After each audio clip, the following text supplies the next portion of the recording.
so whatever you are is exactly what you're going to see when you look out at the world. So if you wake up in a crappy mood, then you're going to have a crappy day, and that's just the way it is. And so you define your own reality. That's what alchemy is. Alchemy is defining your own reality, being able to recreate the outside world as you see it. And welcome back to the Consciousness of the Way. I'm very excited to have this conversation. Many people refer to him as the modern day Indiana Jones, discovering. I know you might find that a little on the tacky side, but it delves deep into understanding that, you peel the onion of so many different things when you start looking. And that's what I love about all the things that you contribute to society today through your filmmaking and your contribution with other relationships over time. I want to welcome to the podcast, Jay Weidner. How are you, my friend? Good. How are you? I'm really, really good. Your name precedes you in the space of working out what is the truth, what is the absolute truth, and how do you find it? Let's go deep into that. I mean, you probably mentioned it 1,000 times, but how did you become so curious and then create this incredible, trail of information that really people wouldn't know without you sort of delving deep into it? Well, I've always been very curious, and I pretty much eschewed education, modern education, in favor of just educating myself. And I think that did me a lot of good. I'm a huge book reader, always have been since I was 5 years old. I won every reading award at the libraries and schools, and for the amount of books that I would read. And then, I got out into the world, and I had one set of points of view that I held, which was basically a materialistic, scientific point of view of the world. And then one day I discovered a book at a garage sale called Mystery of the Cathedrals by a mysterious man named Fulcanelli, who was an alchemist. And he was saying in this book that alchemy was a real thing, and that highly intelligent people were alchemists. And I was like, well, I don't believe that you can change lead into gold. This is BS. And so I set out to disprove Mystery of the Cathedrals. And in that process, that book debunked me. And I ended up completely changed at the end of my investigation into that book. And I thank the universe that I was able to find that book and read it, because even though it's in some ways an indecipherable book, it is proving beyond any shadow of a doubt that alchemy is a real thing. And once you accept that, then you have to start accepting a lot of other things that are real that you maybe didn't think were real before. And there we pause, we take a breath, and we return to the regular programming. If it's from the local media, or maybe you're being consumed by your community, but how do you break free of that poison? Well, the first thing you have to do is create a blank slate. Just everything is like, I call it the path of the fool. So you have to just realize that everything that you knew or thought you knew was probably wrong or misconstrued in some way. And then you have to look at the world for the way that it really is. And once you do that, then everything becomes understandable. And so it's not the mysterious thing that it was before. And then everybody wants you to tell them, what it is that you're seeing, because they want to understand it. And, I did not set out to become famous. Believe me, I wrote a book in 2004. I co-wrote a book about mysteries of the Great Cross of Hendaye, which is a part of one of the chapters of Mystery of the Cathedrals, about a cross in the south of France, predicting, the cyclic nature of time. And when I got the book published, and the publisher, who was a fairly big publisher, gave me a list of radio shows I had to go on, right? That they told me I had to do it, right? And I was like, I don't want to do this. They said, well, you have to do it. So I went on Nori, and at that time it might have been Art Bell, but anyway, Jeff Brand. I went on all these assigned radio shows that were famous at the time, and did my one-time thing promoting the book. And I did like 8 or 9 shows, and then I realized, I said, well, that's over, I'm done with that. And then every one of those hosts called me up and asked me to come back on. I was like, well, wait a minute, I promoted my book, I don't really need to go back on. And oh no, you got to come back on. So I went back on. All of a sudden I was on all these shows. I don't know, before YouTube purged it, in what, 2015 or 2016, they purged, but at that time I had like 10,000 shows on YouTube.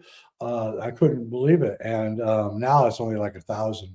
But I didn't ask for this at all. I didn't set out to do it. And now I walk down the street and people say hi, Jay, to me. I'm like, what the heck? How come it can't be a 21-year-old beautiful girl saying hi to me? Why has it got to be a 60-year-old guy, right?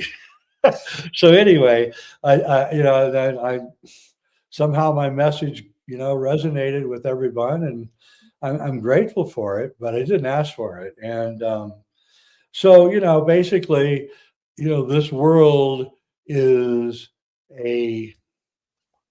like a maneuverable, manipulating plastic kind of thing, and it reflects back what you are. So whatever you are is exactly what you're going to see when you look out at the world. So if you wake up in a crappy mood, then you're going to have a crappy day, and that's just the way it is. And so you define your own reality. That's what alchemy is. Alchemy is defining your own reality, being able to recreate the outside world as you see it. And you create it, and you can create whatever reality you want. If you set out to create a reality where you get rich, you're probably going to be really disappointed. Okay. So you don't do that. You set out to create a reality that is not based on wealth, but is based on happiness. So you say, oh, I want to be, a good mother, or I want to be a good artist, or I want to be a good salesman, or I want whatever. It doesn't matter what it is that you want to be. If you just set it out and go and pursue that, and every day wake up, I am this, I am this, I am this, you'll become it. There's no doubt about it. I am living proof of it. And so, long time ago, when I was in my 20s, I had a friend who was in his 70s or maybe late 60s. He was really wealthy, had $700-800 million, something like that. And he was really into esoteric stuff, and I was too. And he actually funded a lot of my early expeditions. And he had this big, huge library of esoteric books. And I couldn't take the books out of his house. I think he wanted me to come to his house anyway, and because he was kind of lonely. And so I go to his house and I would read these amazing books that are impossible to find nowadays. Mostly Masonic, old Mason books from like the 1880s and 1700s, and with old English in them and all this. But man, they were like incredible books and they knew a lot. Man, they knew a lot. I was really impressed. He was, I think, a 33-degree Freemason. Mm-hmm. He wanted me to be a Freemason and recommended me to be a Freemason. But I got in there and I started looking at the Freemasonic. All right, read it. What you have to sign to become a Freemason, if you betray your oath, they'll dunk you in water and hang you from a bridge and slit your throat. And I was like, I don't want to be part of this. I want to be able to speak freely, right? So I never became a Freemason. But anyway, one day what he liked to do is he'd like to go to movies. And I was a movie freak, so I was more than willing to go. So we went to see some movie, and then we're sitting in his limousine. Usually after the movie, we would sit in his limousine and talk about the movie. He was rather fond of extremely powerful marijuana. So that would happen too. And so then we were sitting in the back of the limousine, and he just started staring at me one day. And I kind of was like a little bit intimidated anyway by the guy, because he was like 6'8". And and he was just staring at me for like 10 minutes. Finally, I said, "Is there something, going on here?" And he's like, "You know the difference between me and you?" And I was like, "No." "Yeah, you have $700-800 million, and I got $32." He says, "Well, no, it's beyond that." He said, "You know why I have all that money?" And I said, "Yeah, I kind of do wonder why you have all that money." He said, "Because I am living, you're caught in the dream, and I'm living a lucid dream. You know the difference between a regular dream and a lucid dream?" And I said, "I guess I do, a little bit anyway." I was in my 20s. I wasn't sure. And he said, "Well, lucid dream is where you control the dream. You say, I want that billboard over there to display an American flag, and I want that building over there to be shaped like a pyramid, and I want that building over there to be purple. I want that woman over there to be drop dead gorgeous, and I want to be dressed up in an all black suit." And that's how my dream goes. Your dream is completely different. Your dream is you're just floating around, letting it push you whatever way it wants. And I said, "Oh, I think that could be true." And he said, "So this is all scientifically verifiable." And I said, "What?" He said, "That you can control your reality." And I said, "Okay, so what do you mean this can be scientifically verifiable?" And he said, "Okay, here's what I want you to do. I'll take you home, and I want you to go home, and I want you to decide what it is you are. Don't ask for money. Don't say you want to be a rich guy. Say you just figure out what it is that would make you happy. And then every day from now on, I want you to wake up and say, I am this, I am this, I am this." Right? "And I guarantee you will be it." I said, "Okay, well, that's interesting. Well, that's definitely a scientific experiment I'd like to take part in." So I went home and I thought about it. And I said, well, in those days, making films was extremely expensive. It cost $100 to buy 10 minutes of 16 millimeter film, and then $100 to process the film. So to shoot a 10-minute film costs $200 bare minimum, and that's not counting lights and tripod, your camera, camera was $5,000 in those days for a good Bolex.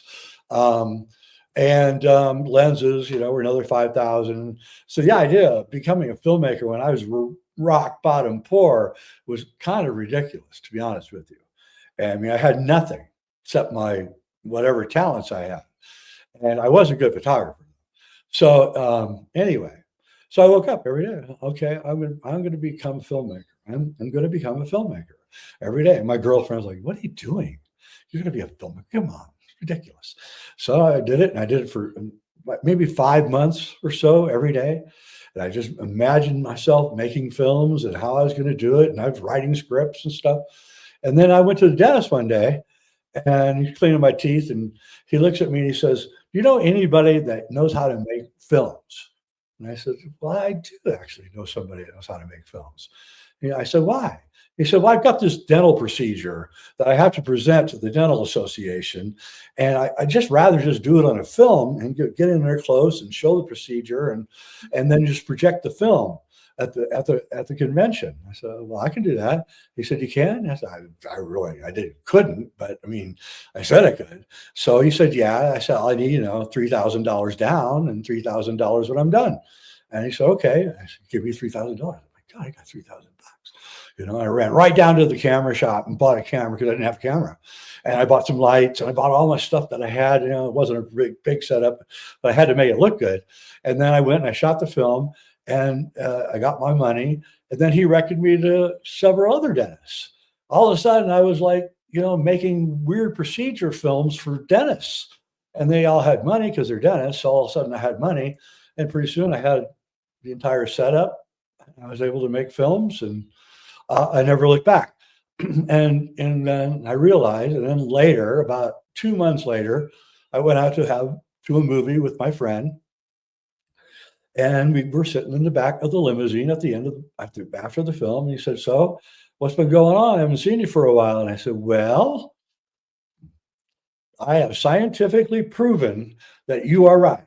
And he said, "What do you mean?" And I told him the whole story. He's like smiling. He was so happy. And so that is absolutely the truth. You make your own reality, and your own attitude creates the world around you. And so, to this day, I after I retired from Gaia 6.5 years ago, I decided I wasn't going to make films anymore because I'd literally produced like 1,500 hours of films for Gaia and was really burned out. And then, so I actually retired and learned how to become a master chef and a master gardener. And then, probably 4 years into my retirement, or about 2.5 years ago, no, 2 years ago. Yeah, my friend Ryder, who's a young guy, 30 years old, you know, wants to get a break in the movie business, but can't get one because no one will hire anybody anymore. And he was kind of telling me this. And I said, okay, well, you want to make a film? And he said, yeah. So I had this film about idea about the JFK assassination, and I named it JFKX. And he came down to my house, and we spent 2 weeks shooting and editing and making a film. And now he's off becoming a filmmaker, and I'm making his dream come true. And now I'm working with a young woman, Helena Resner, on a new series called The Invisible Universe, 7 1-hour parts to a series. I hope to sell either Prime or Netflix. And now I'm making her into a filmmaker. And so, I think that's what you have to do. When you're a successful person, you need to pay it back. And it's really important to pay it back. And believe me, I've never been happier seeing these two young people, just giddy over being able to be filmmakers in a world where there are no breaks anymore. It just comes back to the fundamentals of Daoist practice, which is your gift is your offering. That's right. I'm a Daoist practitioner, and I agree with you. Interesting.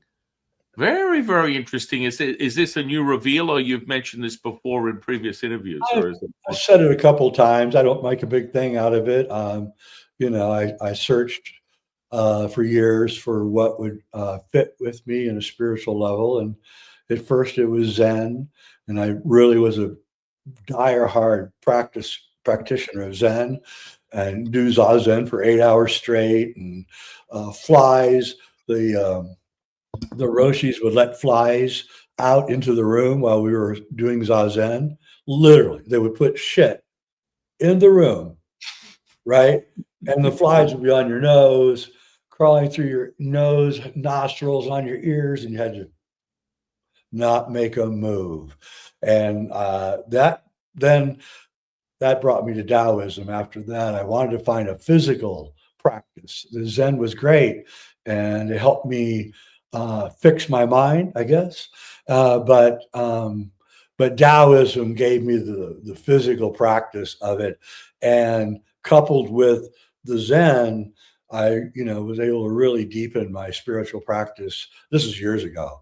Now it's just a regular thing, but by the time I was 25, I was really into all of that.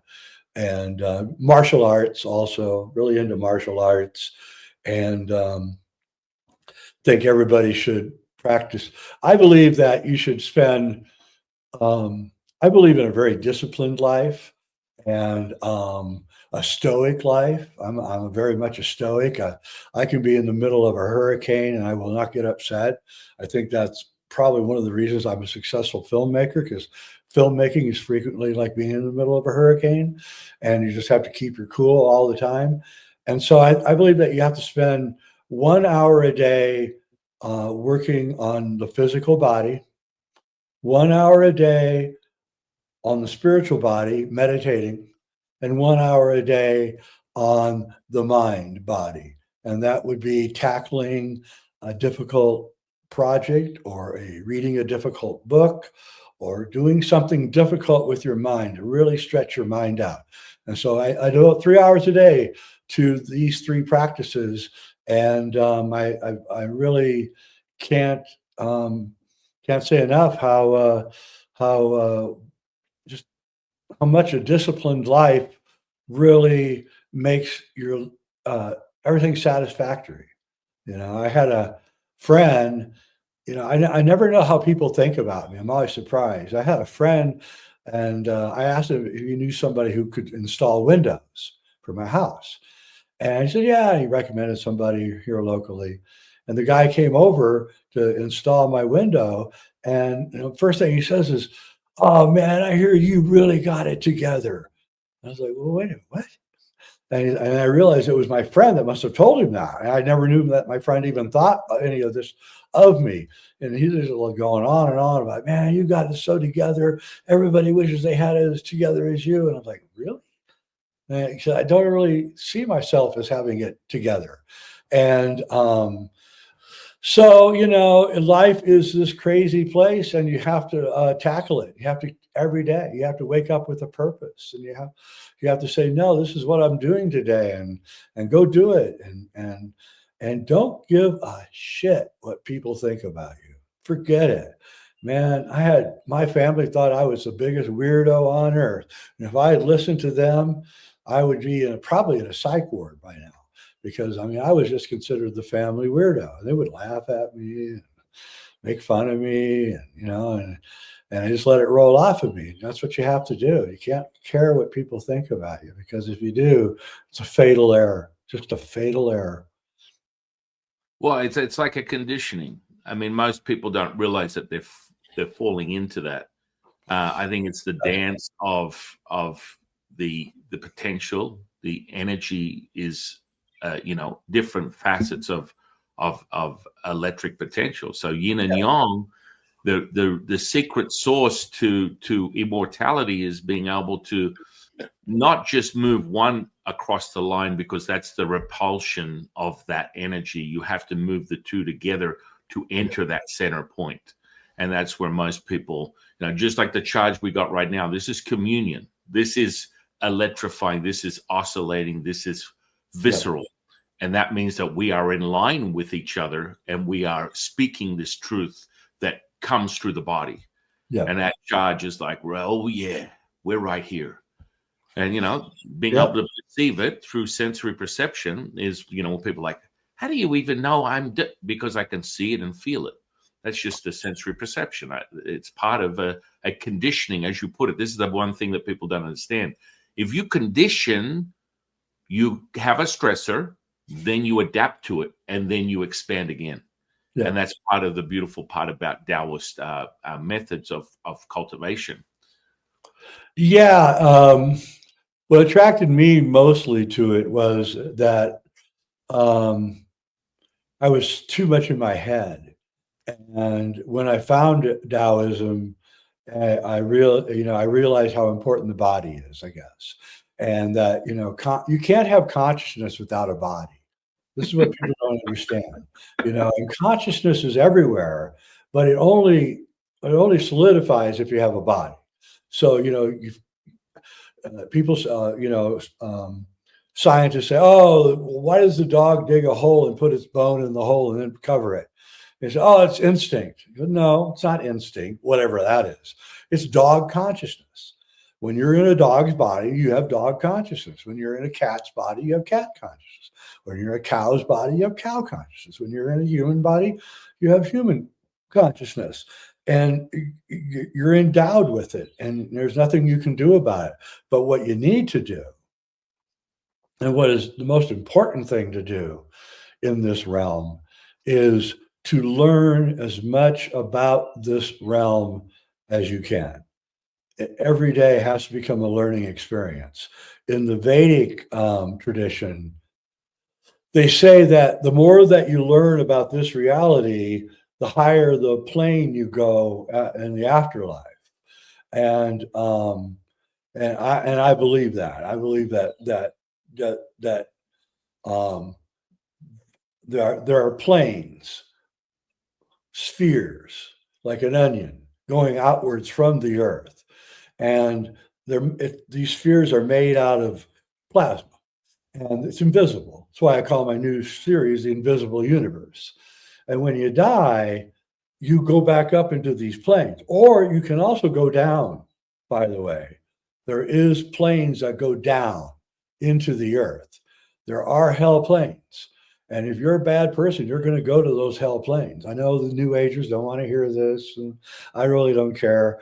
Oh, no, you can't, no, there is. There's repercussions for your actions in this realm. There is. And so what you want to do in this realm is be honest and don't steal or taking people's ideas and things like that, because you're going to have a moment after you die that you're going to have to face up to everything that you've done, and then you're going to be assigned a plane that you go to, and you don't want to go to the lower planes if you can avoid it. You want to get to the higher planes, and of course the whole entire goal is to break free from reincarnation, and so if you go to a lower plane, you're coming back here. All right. If you can get to one of the higher planes, then you can move and go off into the next realm of existence. Daoism and Gnosticism are very close to each other. So Gnosticism is kind of Western Daoism, you might say, in a weird kind of contorted way.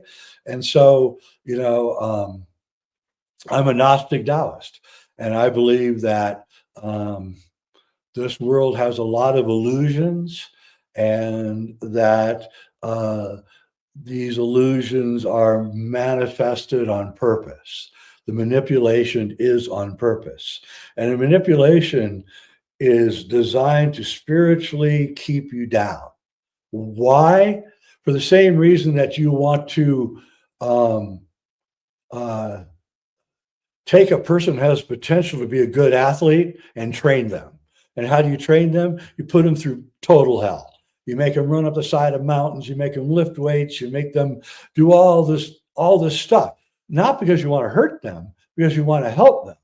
All right. So the reason that we're being spiritually put down is so that increases our struggle to find out what we are spiritually. And by increasing the struggle, we get there faster. So you have to go to hell to get to heaven. All right. Because you don't know what heaven is until you go to hell. Right. So you have to go through absolute hell to understand, oh, wow, that's pretty nice up here. There's a meme I saw the other day. It said,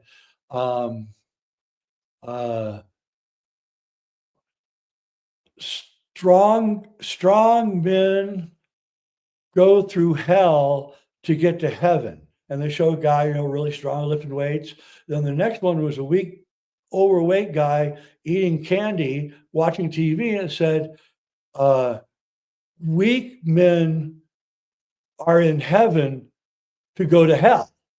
So that's what it's really about. In other words, you're not here to have a good time. That's not what this is about. And so, like, liberals and the left think, because they're not spiritual, they think that they can make some kind of paradise here, and that we all be equal and everybody gets enough food to eat and everything. And that's great. I mean, that's great. I mean, it's wonderful that you think that, but that's not what this place is about. This place is not about utopia at all. In fact, if you know anything about mouse utopia, do you know about mouse utopia? So they did these experiments in the 50s, these scientists, where they basically took 50 female mice and 50 male mice. They put them in an area where they had anything they wanted, all the food, everything they were lacking for nothing. So they put the 100 mice in there. Pretty soon there was 500 mice. Pretty soon there's 1,000 mice. Pretty soon there's 1,500 mice. And then something really interesting happened. First off, the males primarily started turning homosexual. Homicide, murder of each other began happening on a big time basis. Most of the dominant males basically ran the whole place. The non-dominant males would just hide in the corners and stuff to try to stay away from everything. The females started not procreating. And at the very end of Mice Utopia, the major dominant males were running around killing the non-dominant males and any pregnant female they found. And then the whole thing fell apart. Okay. It's proving, and they did this like 8 or 9 times. So it wasn't just a one-time experiment. utopia is a nightmare for human beings and all animals. That's not what we're here for. We're here to find a spiritual, you're here to find, through gaining knowledge, you are to find the right spiritual path and live that path, you know, to an absolute degree. And if you're not doing that, you're wasting your time here, folks. And I mean, and it can be Christianity, it could be Judaism. I don't really care, but you know, I don't really practice Western religions. So outside of Gnosticism, which I don't regard as a religion, and just a way of life, so like Daoism. So that's what's important here. And the Western modern mindset believes in creating a utopia, and true people that are following a spiritual tradition know that that's not what this place is about at all. And you know, the Buddha said it best, you know, forget this place. I'm just going to go sit under a tree. And it's pretty much what is probably the best medicine of all. Well, you know, you bring up a great point. It's like the old expression, use it or lose it. Yep. And, you know, to certainly activate the alchemical process internally from the energy potential, you must first act in the body. You must first apply the tactile response of Yep. the material, the flesh, against another formed material state. That's right. Whether it is, you know, a piece of iron, or your resistance to what is repelling you from owning this flesh.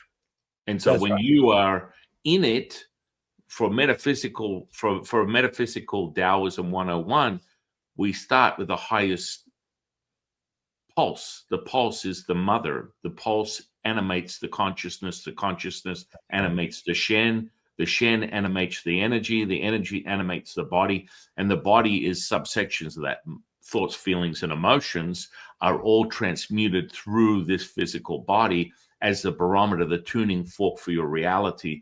And when you're able to harness that, then you start to level up, realizing that the currency that we play with in this material is energy.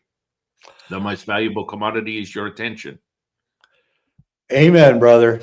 That's for sure.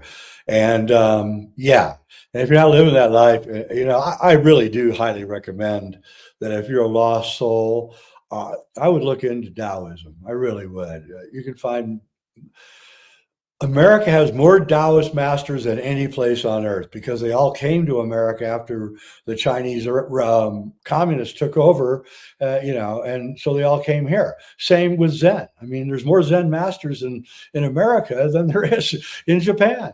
There's more Tibetan masters in America. The place where I live in Southern Colorado is, you know, has, I don't know, 26 different monasteries to different Eastern religions, and like 8 or 9 of them are to Dzogchen, which is also a very interesting path to follow, by the way, an alchemical path coming from Tibet.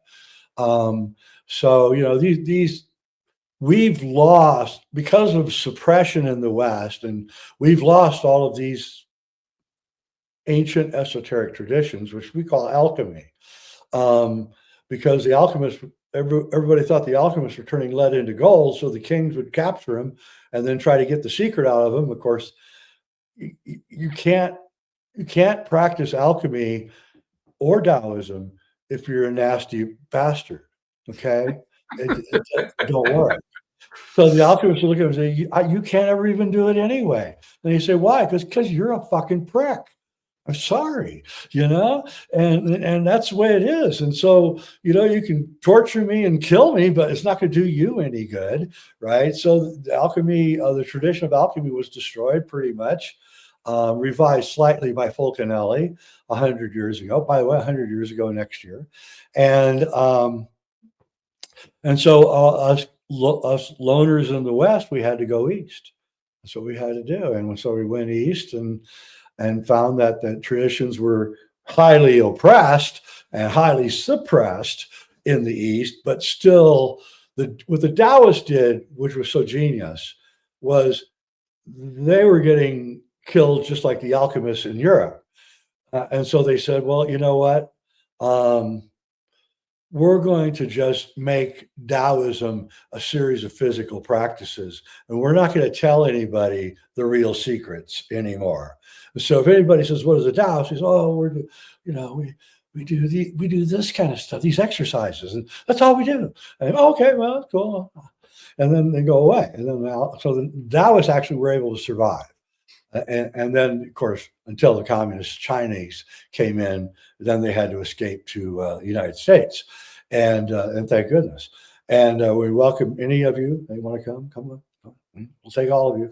And so so we still have that tradition, is what I'm saying. Whereas we kind of lost alchemy. To understand alchemy, you really, in the West, you really have to have access to huge amounts of libraries and books, and then you have to understand Latin. You have to understand a lot of other things. You have to understand history, science, chemistry, astronomy, astrology. You have to have the whole plethora. When Taoism, you don't have to really understand any of that. And I actually believe the Daoists, I know they can. They can change lead into gold. They really can. There's no doubt about it. I saw a Daoist once light a pile of newspapers on fire with his hands. So, I mean, I saw it with my own two eyes. There it was. I mean, it was a big fire, and there was no tricks. I was watching. I'm a former stage magician. Back in my 20s, I was for a couple of years. I practiced stage magic, which is in a lot of ways a precursor to filmmaking, because filmmaking is a lot like stage magic. You're kind of pulling tricks on the audience and making them think that they're seeing one thing when actually they're seeing another. And so I know how you do stage magic. And this guy he had no matches or a lighter or anything. He was a 5'2" Asian guy who started a fire with his hands. And and he said, it's electricity. It's coming out of my hands. You get on fire. You build up the charge by meditating, and then he did it. And at that point, I said, "My God, this is amazing." And then that leads you off into, well, what powers all that? And then you start looking into the plasma universe, and you realize that chi and prana are just plasma, and that 99% of the universe is plasma, and Daoism and alchemy are merely absorbing the plasma, finding ways to absorb it in, and then center it in your very center of your whole system, and then that gives you long life and health and clear thinking, and there's really nothing like it. And and right now we're on the edge of an incredible new world, because we're moving out of the Kali Yuga. We have left the Kali Yuga. It is now behind us, and so we have all these toys that that we can use to communicate with, and so we can now reveal the secrets that were hidden in the Kali Yuga that we couldn't reveal because we get killed for it.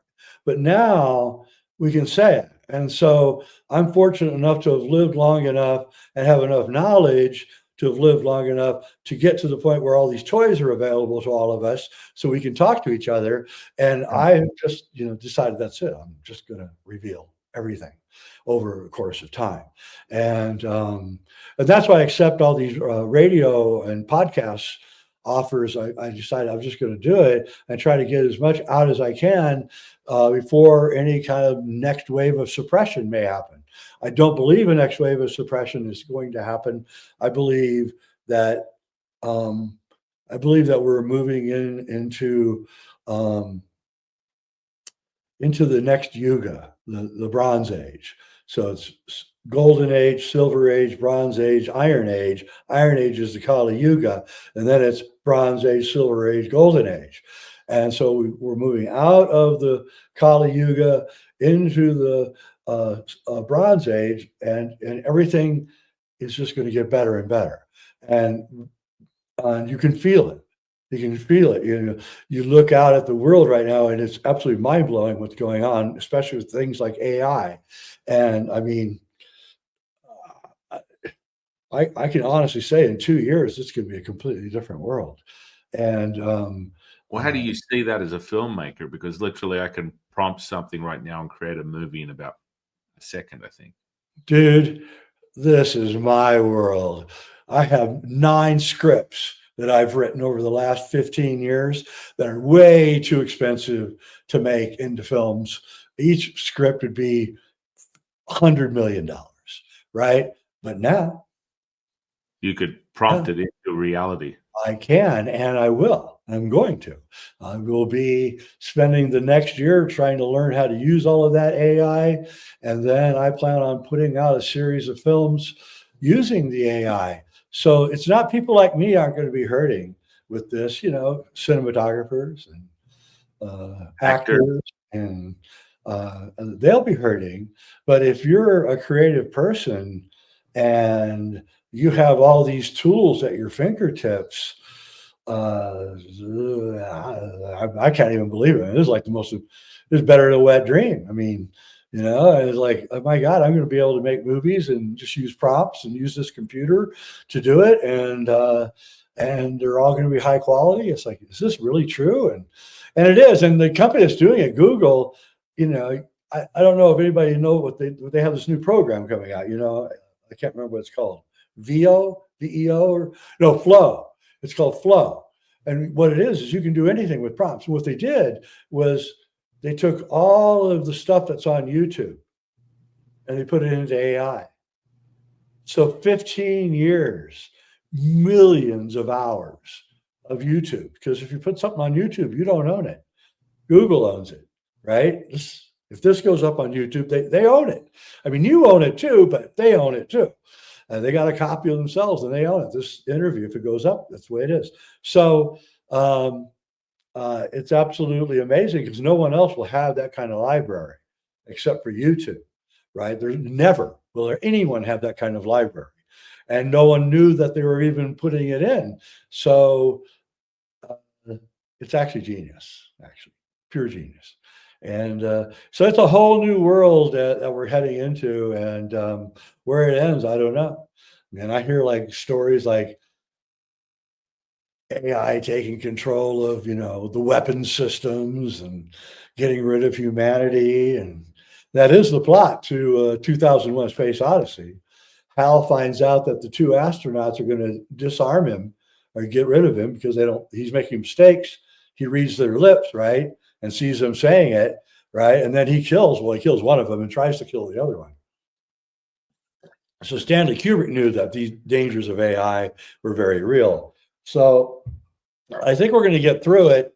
We're going to need to have some kind of governing system on AI. I think. I don't think there's any way around it. I don't think we can just let anyone do anything. Human beings won't exist if we just continue this pace and lead of what is being consumed by. I mean, it's a direct correlation with the onslaught and the dismantling of the humanists, because the first thing you steal is creativity. If you can stroke it, then who cares? If you put one key in and you're creating artwork that could take someone a lifetime to acquire that mastery in 1 second, where is the value? It's like a prompting of your conscious mind to doubt your self-worth. That is really what it's about. Terence McKenna used to say to me all the time, he'd say, Jay, the future is going to happen all at once. And I was like, what? What does that mean? What? This is 35 years ago, he said it to me, right? And I was like, the future's, and that's what it is. The future is happening all at once. AI is taking all of our past, everything in our past, all the art, all of the science, all of philosophy, everything, and it's jam-packing it into one space, and it's all happening at once. And we are in that place that Terence McKenna told me 35 years ago. The future is going to happen all at once. And so we were just stutter stepping all along, and then boom, and now it's happening all at once. And where it's going, I don't know. I got on Grok about a month ago, and I built, and it assisted me. I built I set out my goal. I said, I want to build an interplanetary spaceship that can house 1,000 people and be free of all radiation and meteor strikes. Right. That was my goal.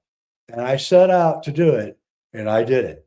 And probably 20 minutes it took.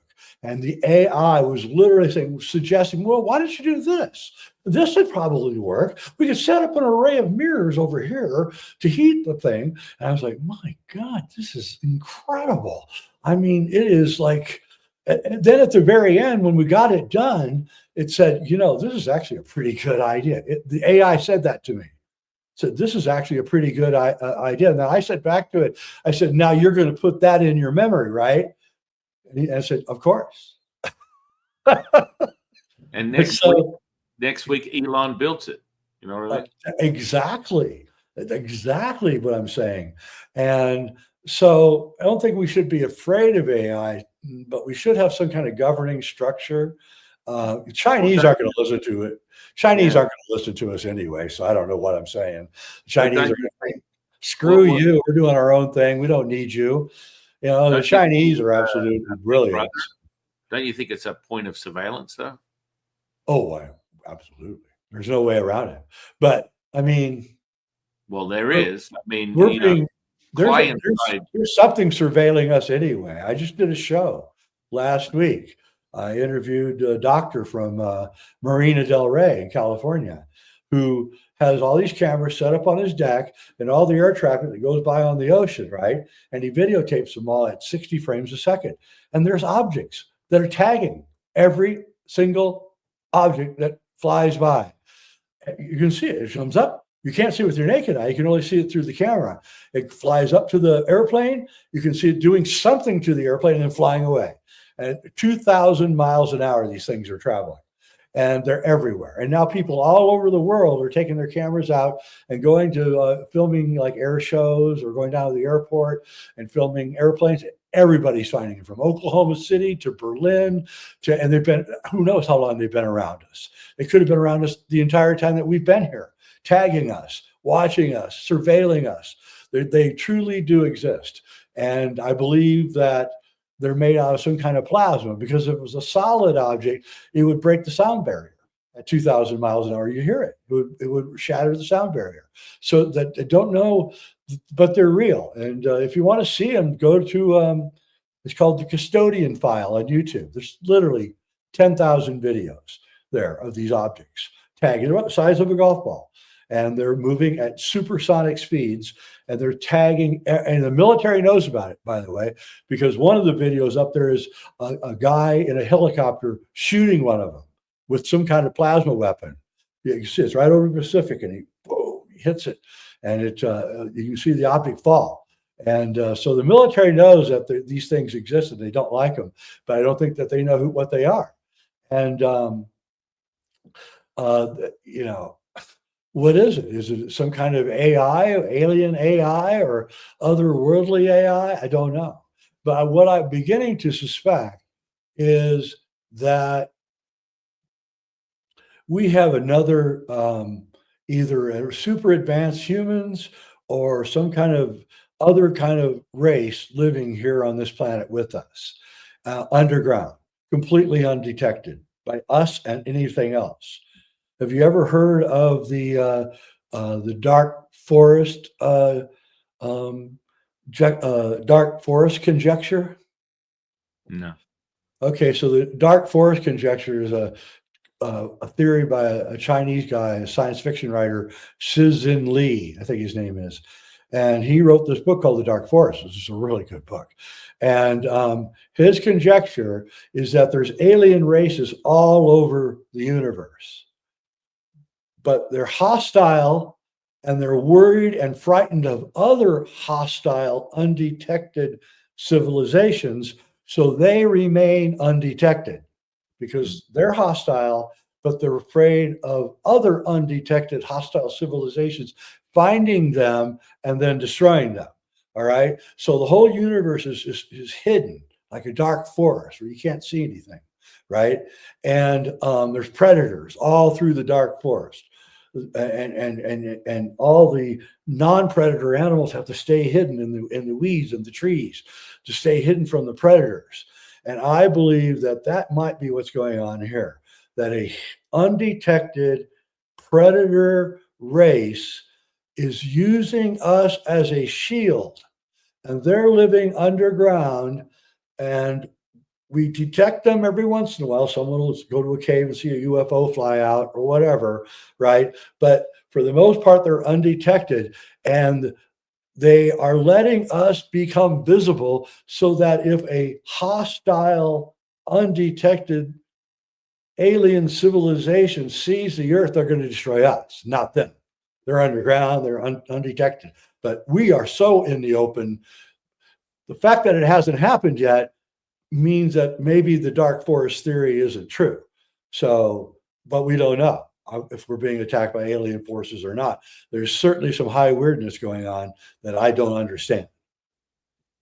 Well, it's what pauses for alchemy within Daoism. You have to produce evidence, and that comes in the form of the plasma. So when you create that substance, it's so dense. It's not light. It's not airy. It's not ethereal in the sense of, oh, I'm out there. I'm abundance. I'm all things. You are all things, but that cross that passage, we call that the selfishness to the selflessness requires the sacrifice. Yeah. And that sacrifice comes in the form of complete surrender, and you will evoke the energetic architecture. Yep. So when you're referring to previously, pyrokinesis, which would be something one of my dear friends, a parapsychologist, would refer to as being able to admit heat in a form that is so dense that it creates fire. Yep. That when you mention that person, are you speaking of John Chang, or is this someone completely different? I'm not going to say his name because he asked me to never ever tell anyone his name. He said that by showing me that, he was actually breaking his tradition, and that he just wanted to demonstrate it to me so that I would know it was real. But he did not. He was so afraid that one of his masters would find out that he did a demonstration without their permission. So no. No. all these types of processes are cultivational methods. There's only 3 people in the world I've ever seen levitate. 2 were Kundalini masters from the jungles of Indonesia, and had spent a commitment of 12 to 15 years of surrender. And the 3rd one was one of my students. And people go, well, let's see. Well, Jifu, if your student can levitate, why can't you? Because I have no desire. I don't give a shit about levitating. I want to see physical healings. I want to see mental, emotional, spiritual healings. I'm not into tricks. Well, they're not tricks. They're actual captured abilities. Levitation is a inverts effect. When you're able to invertly absorb this material, draw it in, and then become weightless, that is a mastered state. And it takes a certain, you have to hit a resonance that I can see quite clearly through your own alchemical process, through method, that would give you the access to this particular alchemical process. When you hit that, I'll hand it to you. It doesn't bother me. It's just having to be able to obtain that ability comes from a complete commitment and merging. With alchemy, that's the whole problem with internal alchemy. A lot of as you said, there's a lot of Daoist masters, and most of them are full of shit when it comes to Nigong, because they don't have the understanding or the insight or the ability to actually turn the lead into gold. And we're not talking metaphorically, we're talking about the substance. I call it this, and we call it within our Daoist practice, immortality crystallized in the material. Yeah. And that comes from understanding how the metaphysical aspects are merged, and it's actually accessing the pulse, the mother, because everything else is transitory. So you have everything created in this material is diminished return. It will fall in on itself. It will collapse. It will show that it is short-lived, like a firework. It's a wave. And that wave is something that will have a peak and then it will collapse back into itself. Yep. Whereas the pulse, what we're talking about, Fajin, the substance, is something that animates everything. And once you access that, this is a deeper relationship with what we call the primordial mother. So that is completely void of this dance between yin and yang. It's the animation behind all of it. Yeah. And then you can start playing and become the maestro to this reality. You will be able to access the 50 trillion cells that are potential energy as a 0.07 millivolts. And that's very easy to start playing with that in that sense. When you're looking at martial form, it's a moot point. It's a non-starter for me, because you can twiddle your thumbs 1,000 times over and learn all the form you want. If you don't have the secret source, it means nothing. So when you power that up, it doesn't matter what it is, you can create something as simple as moving your finger, and it will have potency and affect the material here.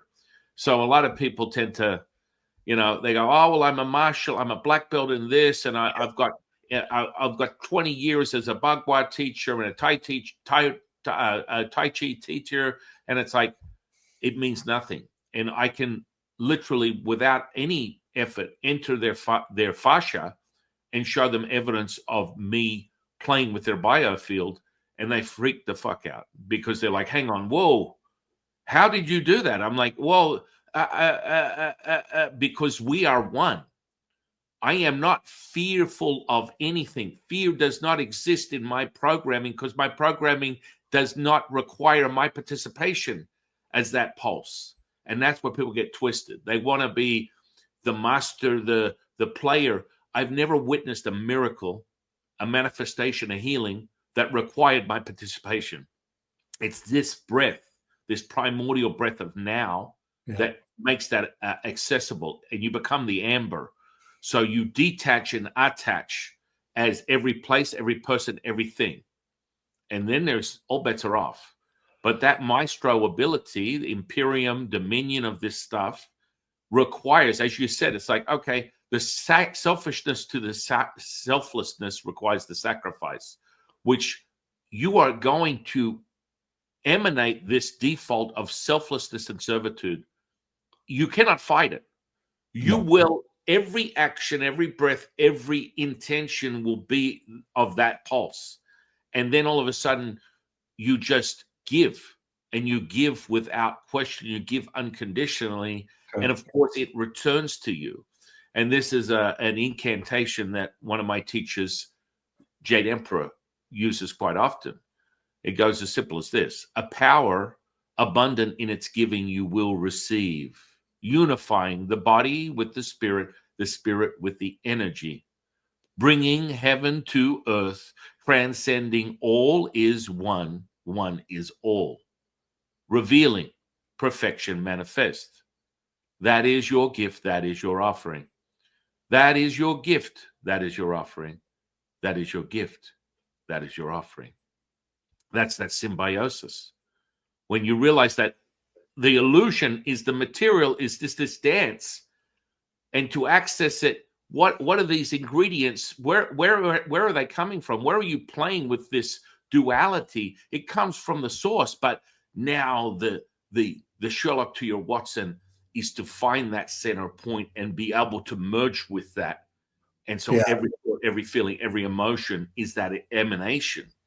And I think that's why we both have this affinity for Daoism, because it is to know thyself, which is to return. Yeah, so we live in a dualism, and there's nothing you can do about that, but we can take advantage of the dualism. That's what Daoism does. It takes advantage of it. So you really can't understand black unless you have white. You can't understand up unless you have down. You can't understand inside unless you understand the outside. And so we have to embrace that. That's the whole key. That's what really attracted me to Daoism, was because it embraces the dualism. New Agers, there's no dualism. We live in a uniism, or whatever they call it. And I'm like, no, we live in a dualism. You know, if you don't believe that, go stand out on the highway and get hit by a truck. Believe me, you're going to feel it. So, you know, so I've really, my time at Gaia, my 7 years at Gaia had made me extremely cynical towards a new age. Right. And it's one of the reasons I left. Was I was really getting so cynical about all the new agers and that it was starting to appear. I was starting to like say sarcastic things to people and, you know, oh yeah, right. Yeah, that's right. You know, and I realized that I was turning into probably a little bit nasty person too, because of the new agers were driving me crazy. But that just deepened my practice in Daoism as I realized what nonsense it all was, and that, you know, companies could actually make money selling nonsense. And so, you know, I don't really hang out with new agers or anything anymore. I'm not interested in any of that kind of philosophy or anything. And you know, if you want to do that and practice, it's fine. But what I do is, you know, I have a series of practices I do every day, and you know, I sun gaze and I meditate under a tree every day, and I do my Taoist practices, and what I believe, what I believe you should be trying to do is do practices that allow you to absorb the plasma that's all around us and absorb it into your body. And uh, I believe that you can absorb so much plasma if you were really diligent at it that you'll literally start glowing. You literally will start glowing. I knew a Taoist master who glowed. He glowed. I mean, it was incredible. He'd walk in a room, whoa, you know, you see the light around him, and everybody saw it. And, you know, so that's because he woke up every day and did it. He did the practice, he did the work, and you have to do it. And it's super important. And if we all did it, this would be such a nicer world to live in. Believe me, just be a very pleasant place to live in. I imagine back when Taoism was the number one philosophy in China before Confucius, that China was probably a pretty nice place to live in. Yeah, I mean, what the for the audience, what you're referring to is what we call the ancient practice of absorbing the riches, where we what contemporary definition would be chi packing. Yeah. So you are harnessing and saturating things at a subatomic, well, if we want to get all physics like subatomic level, you are saturating the flesh. That's right. And it becomes, you're like you become what I refer to. It's an illuminating cultivation called the amber effect. That's right. You're a vessel. Your body is the vessel, and alchemy, the body is the vessel, and then you're filling the vessel up. And then when the vessel is filled up, then you become a much you're at a higher resonant frequency. You're vibrating at a higher resonant frequency. And the thing is that when you do that, all sorts of weird, miraculous stuff starts happening, like amazing synchronicities, right? Just the other day, I sat down and I wrote down, I did this practice where I wrote down every synchronicity that had happened to me in my life.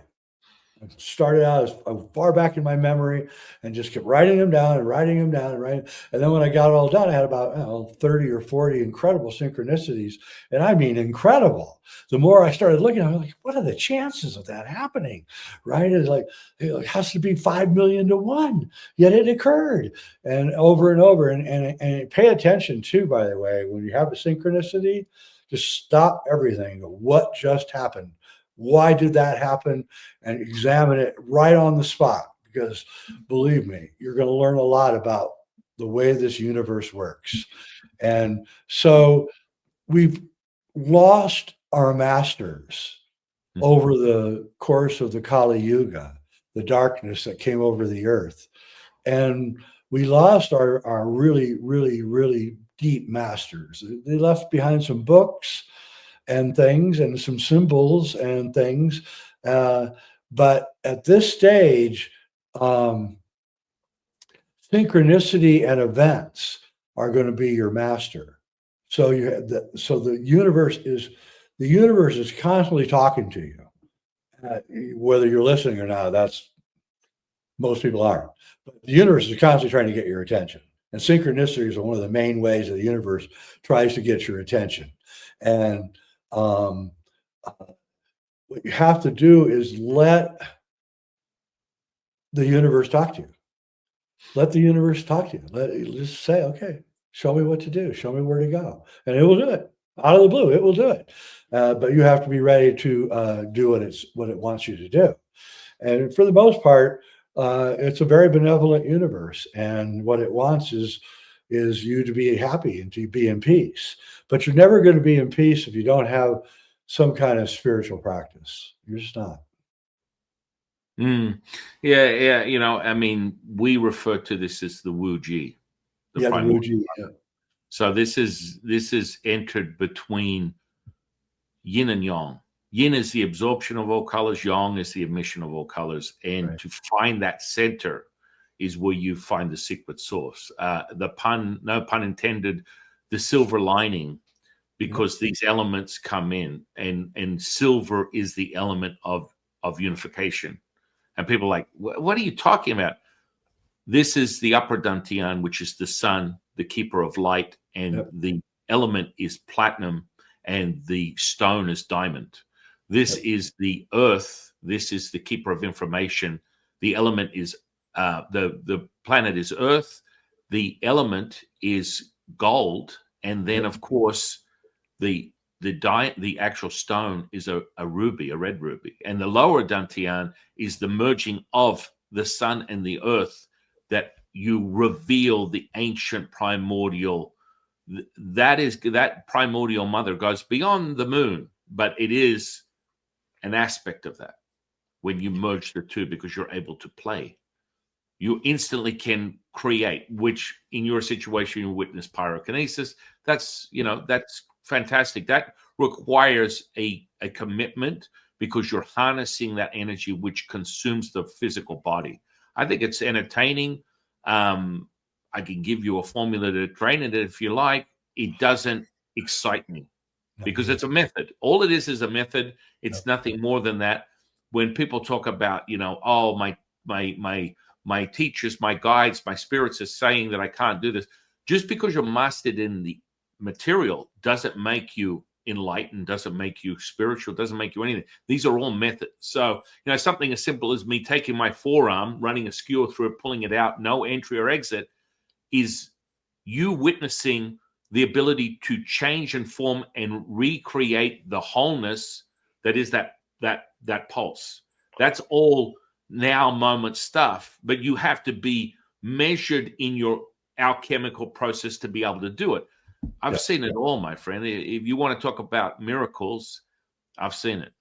No matter whether it's it's flesh turning back to pink in color, bones fuse, tumors disappear, gaseous seal before my very eyes. This is normal stuff, but it's not an activation like, oh, I'm the next coming of Jesus. Moses has deemed me a reincarnation of this magical, mystical. No, it's about forming a resonance that you cultivate. Yep. So once you get the handle of the energy is vibratory. It's frequential. It holds resonance. And that's when you're able to dip into it. And, miracles become the return, what we call the return, which becomes wholeness. So if you're contracting and expanding, which is the understanding of what we call the great bellows within Daoism, everything is a contraction and expansion. A completion and rebirth is happening all day, every day. Any second you can enter into that. Every second.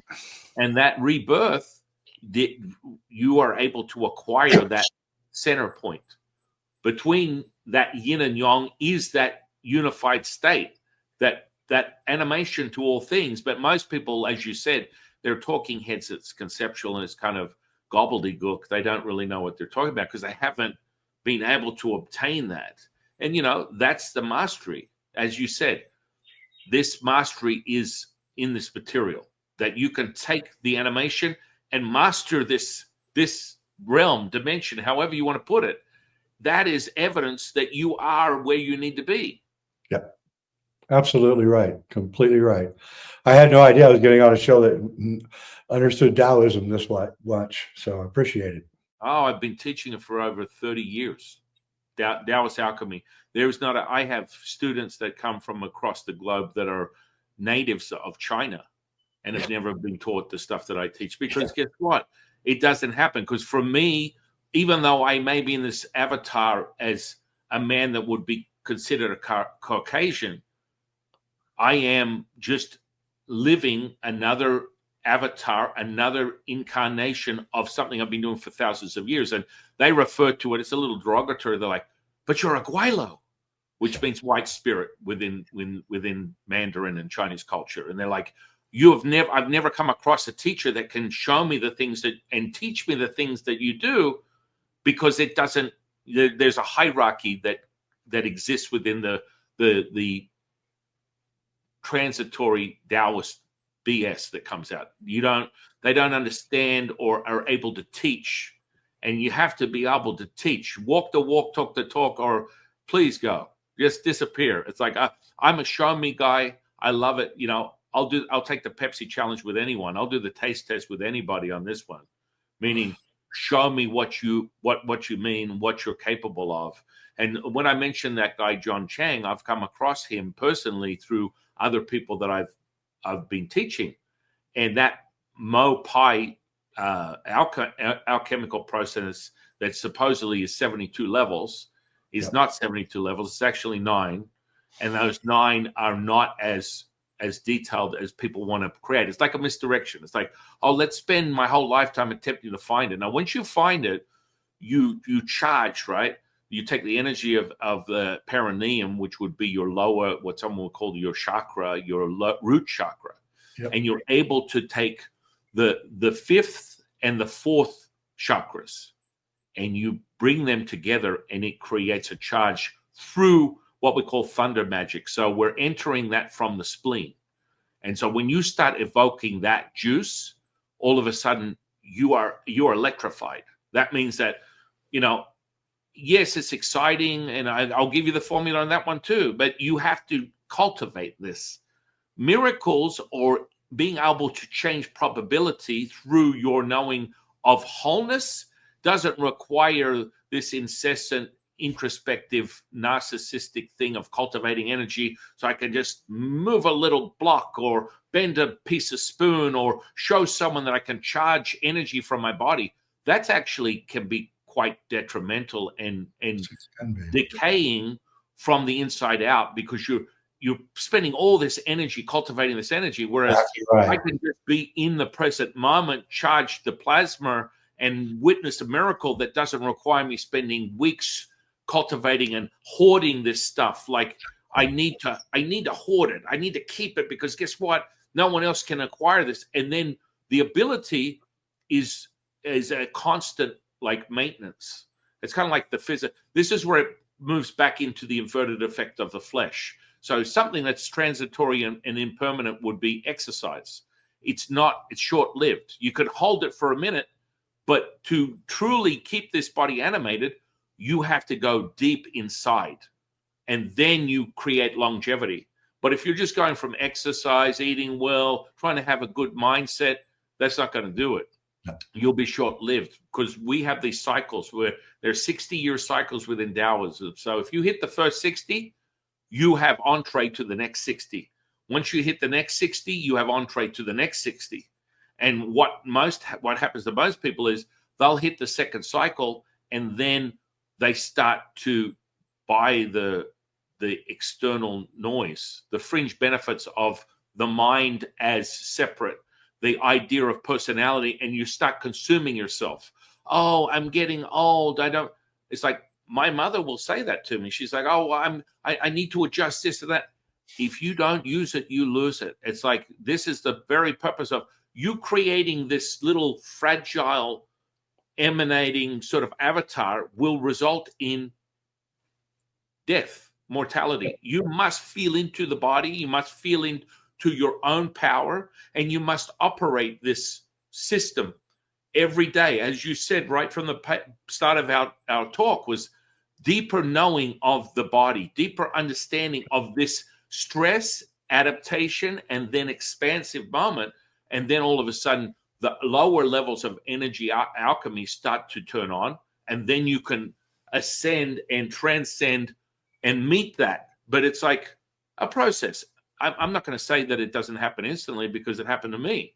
I went through some crazy stuff instantaneously over 30 years ago, from, basically never meditating before. And the first time I meditated, I stopped sound for over 20 minutes. And my eyes were like saucers, because as a young boy, I was obsessed with superheroes. And I could do things like see through my hand or see through the wall. And I never played with telling anybody, because I was in an insulated sort of vacuum, because my mother was someone who had to survive, and I was a latchkey kid. And I just had my own little world that I was creating. And when I was constantly pursuing super abilities and knew that it existed. So merging into bodybuilding and powerlifting for part of my youth then brought me into that first time of meditating, which in those days was like Hare Krishnas, hippies, hairy armpits, and alfalfa sprouts. So when I experienced silence for 20 minutes, never meditating before, this is the answer to what I'm looking for. And that unfolded into channeling my teacher Lao-Tzu. I still have to this day, that I am in commune with on a second-by-second basis. I don't know anything. It's information that is created and harnessed. And it just makes me sound like I know what I'm talking about. And so that channeling, though, I'm old school. And I've had many people that are old school. You go back 20, 30 years. It's not the way I wake up in the morning and I'm channeling the Palladians. I'll open up a YouTube channel and I'm a new ager, I'm a spiritual person. No, this is a very inverted person. When I channel Lao-Tzu, you feel it viscerally, kinesthetic, somatic, and it will emanate through wherever I am. You're going, holy crap. There's a presence of something greater that I cannot explain, and I'm feeling it through my body, and it comes out through the spoken word. And so how do you know whether someone's truly harnessing this purification? Is I'll take a flame and put it under my hand and hold it there for as long as I choose to, maybe a minute or two, while I'm free-flowing with Lao-Tzu, and I am the vehicle, the catalyst, and it doesn't affect the flesh. And I've talked to many old school channelers, and they understand the power of this. You need to be able to realize a fleeting delusional moment where you're chattering with your mind, creating nonsense from watching too many YouTube videos, is not direct source information. That's why you were in a place of discontent and probably discouraged, because you're starting to notice this same programming and fear-based nonsense that was coming into what you walked away from. And you're like, hang on a second, this is like, it's like I'm cutting and pasting the same crap over and over again. Over and over and over. And you're like, I'm just disheartened. Worn out ideas. Right. And this is the problem. And this is where I really appreciate when people want to go back to the ancient ritual of nurturing that truth, because Daoism was seeded from one of my teachers that I commune with also, Yellow Emperor. This is information. You see, most people go, oh, it's the Akashic record. Listen, I don't know what it is, but when I channel my teachers, which I have over 171 of them, we call this the facet of the diamond, because the whole diamond is perfection. All I'm getting is a dialogue to the monologue that is the mother. So it will come in that form, and it will not be corrupted. It will not be distorted. It will not be, oh, fear this and want for that. And I mean, you listen to it and you go, this person is full of the old proverbial BS, because you know that it's corrupted with an intention to manipulate the recipient, and there's no charge with it. You're not unifying with it. You're not feeling the oscillating, expansive emanation. You are being contracted. You're like, I need to get away from this, whatever it is. And this is going on all over the internet. But most people do not realize that, as you said, listen to the synchronicities. That's what we call wu-wei. Effortless action, effortless effort. You are tuning into that, and it's like everyone is channeling. Everyone is channeling. You know, I just finished 2 nights ago with Lao Tzu. All I did was transcribe a 200-page book in what he's referred to as the rhapsody materialized within the material. The rhapsody crystallized within the material, and so it's poetry from the Tao. And I'm like, whoa. And I witnessed it. My wife was like, holy crap, it took you 3 hours. Boom, boom, boom, boom, boom, boom. And he'll give me the information. And when you read it, you know it's coming from some unified state of awareness. And you're like, you can't make this stuff up because it's not contrived in the mind. It's this is the truth to reality. And then we have conversations like this. Yeah, well, I mean, I know you're right, because I was in France researching my first book when Stanley Kubrick died. I was a big, huge Stanley Kubrick fan. And I got back to Colorado about 4 days after he died, after my research trip. And it was a cold Saturday morning, snowing outside. I was living at 9,000 feet. And my wife got up and she looked at me and I said, "Are you all right?" And I said, "Well, I feel kind of weird. Why are you asking?" She said, "Because you look really strange." And then she said, for the next 3 hours, I channeled Stanley Kubrick to her. She wrote it all down. And all of my Stanley Kubrick work, 3 movies I've made, Kubrick's Odyssey series, all came from that day. I now believe that Stanley Kubrick's spirit was looking for someone who understood alchemy and filmmaking. It came into me, and for 3 hours, I sat there and just pulled all 3 of my documentaries right out. And my wife fortunately took the notes so that I had them when I came out of my trance. And I read reading, going, "My God, this is amazing." And then what happened next was I was reading the notes that I got from this session that I just spontaneously been part of. And so I went down to the video store in my little small town. VHS was the thing then. And to get 2001: Space Odyssey, because I was basically in my channeling, I was saying this 2001: Space Odyssey was actually about alchemy. And I was like, what? Huh? So I went down to the store, and there on the screen, kid watching it, ran the store, was 2001: Space Odyssey. And it was on the screen at the video store. And I said, "I need to rent that film, please." And so he had to pull it out and give it to me. And again, incredible synchronicity. I'm going down to rent the film 2001: Space Odyssey because I just channeled that it was all about alchemy, and it was on the screen at the video store. And the guy said to me, "I cannot figure out what this film is about." And I was like, "Well, I now know." So I took it home and I watched it, and indeed, the film is about alchemy. It's what it's about. It's about the transmutation, exactly what we've been talking about. It's about the transmutation of our reality, and the transmutation of the human race through the body, not through some kind of spiritual thing, it's through the body. The astronaut literally transforms his body, through energy at the end of the movie. And it's all about alchemy. So I have channeled, I have to say, and it was completely correct.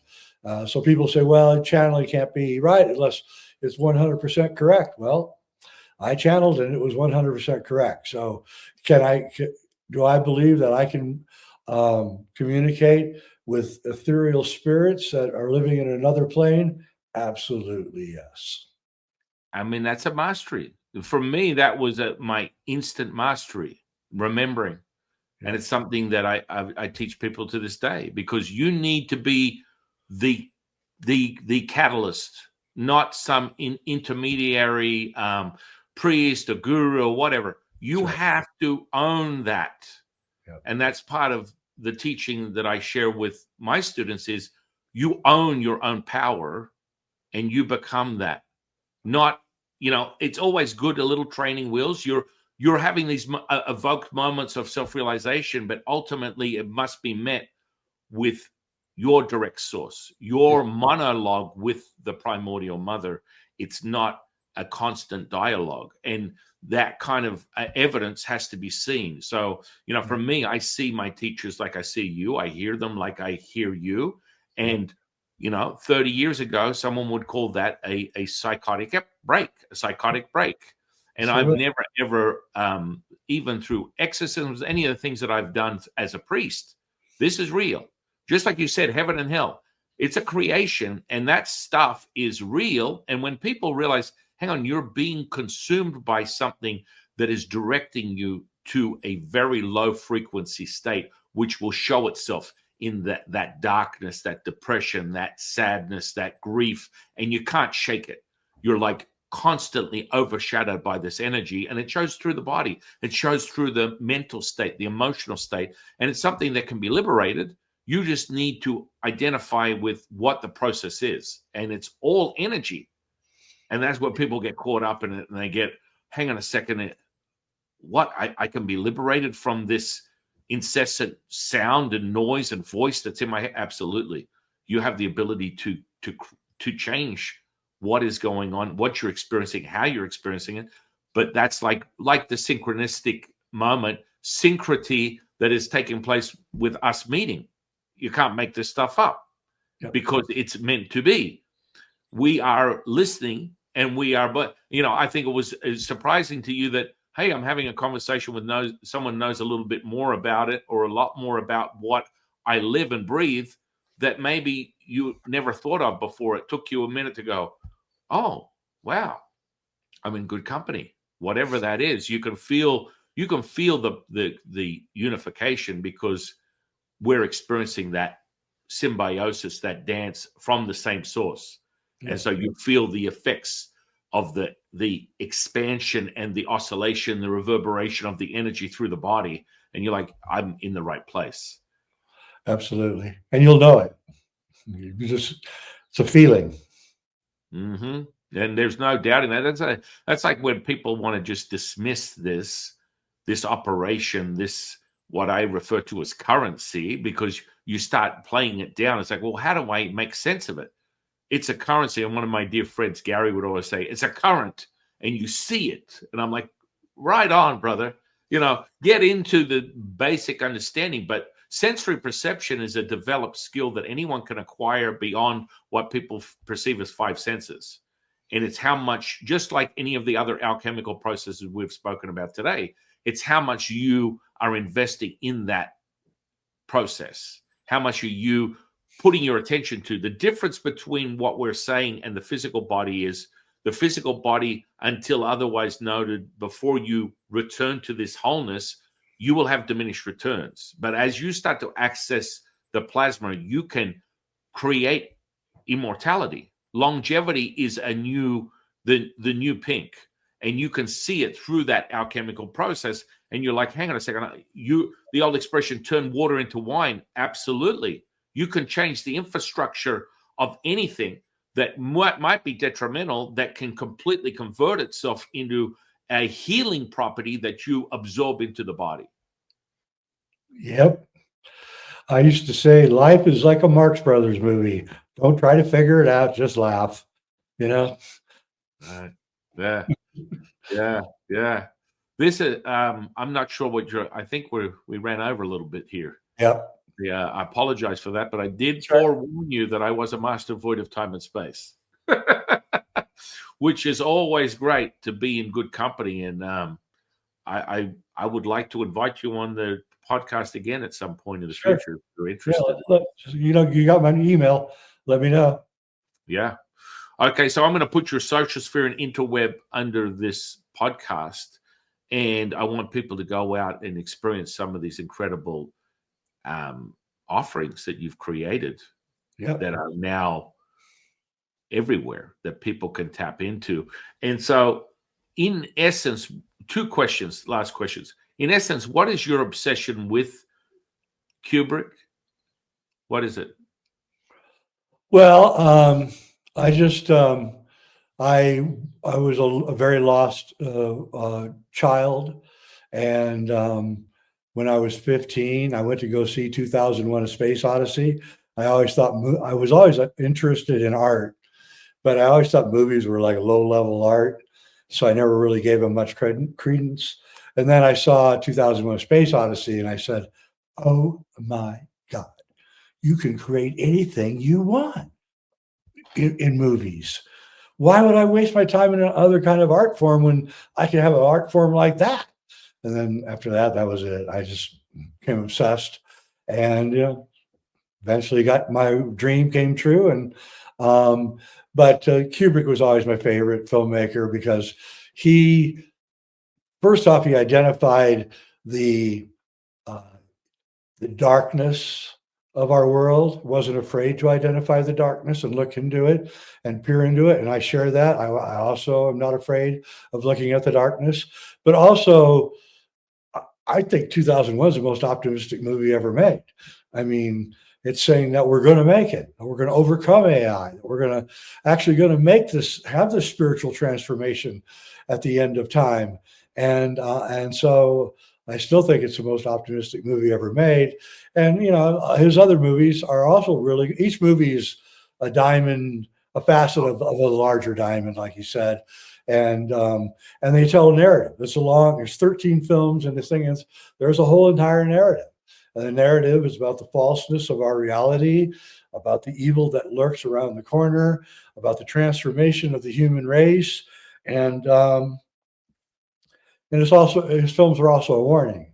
Be careful what you're doing, because you get out in that world, they're going to come and get you. And I share that. And, I don't think we should have as many interactions with the outside world as we're having. I tend to close down and not be quiet and not really, like Buddha, to sit under the tree and shut up. But so I just think he's a great filmmaker, and I've done my trilogy to him now, and so that's my obsession with Stanley. I mean, you can really see it. I mean, I was about to start doing a series of taking any movie and showing the metaphysics of Daoism within the movie, because it's so easy to do. Yeah. And it doesn't matter what it is. I can show you how this aligns within whatever the script, the background, everything will show you this merging, and people get kind of blown away. They're like, yeah, it's already here. It has been forever. Yeah. And, when you think you've had a good idea of a new system of healing, you're probably some iteration of a Daoist pulse returning to the source. And you're like, whoa, it really? I mean, look at Full Metal Jacket. That is a sort of rite of passage of how someone is completely conditioned through a system, and what that trauma will do in essence for someone who's trying to escape. I mean, it's so potent. And then you go straight to Clockwork Orange, and it's like, literally, this is your handbook on how to be indoctrinated and brainwashed. That's right. Wow. And I show in my new film, A Clockwork Shining, that's what The Shining is about. The Shining is about a family that's being mind controlled, essentially, so that the father will kill his family, and that's what I really believe is going on. I believe a lot of the terrible things going on in this world are the result of mind control. And Kubrick was very much aware of both Clockwork Orange, Full Metal Jacket, The Shining. They're all they're all in a row. Those movies were right in a row. First Clockwork Orange, then The Shining, and then Full Metal Jacket. And so he's clearly taking the prime of his career to tell you that you're being completely mind controlled and how to break free of it. And I agree. I think Full Metal Jacket is an absolutely brilliant movie. The whole first part of the movie is a bunch of weak men being mind controlled to become mindless killers, right? Then the last half, and denigrating women. The whole first part of the movie is, Mary Jane Rottencrotch and how bad women are. And, I got my penis, and I got my gun, and I'm choosing my gun over my penis, and the whole thing. You're like, what the hell? Some kind of Jungian Gnostic incredible nightmare. And then the last half of the movie is now they're killers. Now the boys have become killers, and now they're in Vietnam. And who is the hero of Full Metal Jacket? It's the 14-year-old Vietnamese girl who's the sniper. She's the hero. She's the only one that's fighting for her people. She's the only one who's willing to risk her life for everything. She's the only one that has any courage. And she is taking them out one by one. And finally they go, and she fearlessly says, kill me, right? And the hero of the movie, Matthew Modine, got the gun and he can't do it. You know, the big fearless Marine, he can't kill the girl, right? So eventually he does. And then what happens next? All the Marines are marching through the forest or the burning battle scene, and they're singing, who's the leader of the club that's made for you and me? Mickeymouse. In other words, these men are not men at all. They're just Mickey Mouse, and they're in the Mickey Mouse Club. Yeah. Brilliant, beyond any shadow of a doubt. Absolutely brilliant deconstruction of the American military mind, the American masculine mindset, the fake masculinity, the whole thing. You know, glorious takedown of the entire thing. And that's why I love Stanley Kubrick. I mean, it is. It's brilliant. I mean, it's like that bomb. The bomb in society today is toxic masculinity. What are you talking about? What nonsense is that you want to eradicate everything from conception because this toxic masculinity that doesn't which put us here. You want to eliminate that which put us here. That's what that's saying. There's no life without it. No life without it. And it's not toxic. It's just masculine. That's just the way we're cut. You know, that's consciousness inside a male body. That's what it is. You know, that's interesting how you brought to that point where Matthew Modine, he couldn't shoot her and then finally did. He was able to be drawn back to a conscious moment of empathy, which is the superpower of a human being. And then it was corrupted. Yep. Then through the environment, he submitted to his free will and went back into the masses and the mind control, and ultimately that will consume him, right?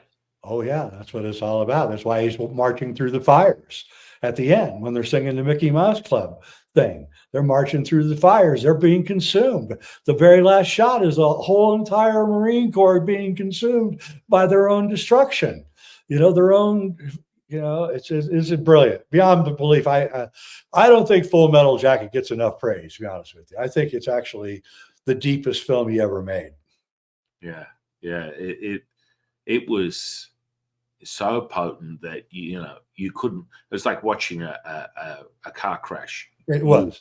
You anticipated it, and you were holding for impact because it was so riveting. You were in it. You were it. There was no way to escape that experience. If you were sitting there, it was coming. It was basically emanating through you.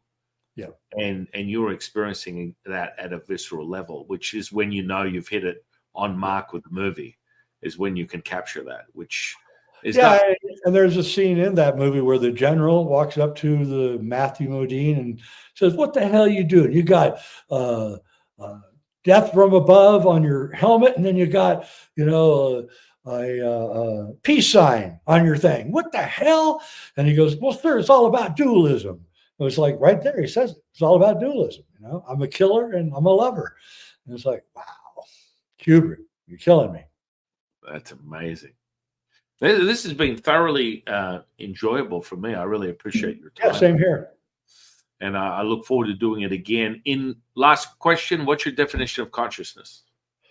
Consciousness is it